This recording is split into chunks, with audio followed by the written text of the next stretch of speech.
Thế nhà anh tí là lớn này.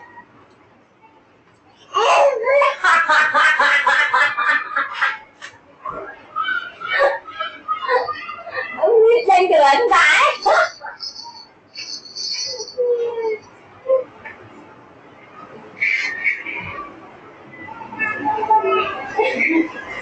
Ông Tâm.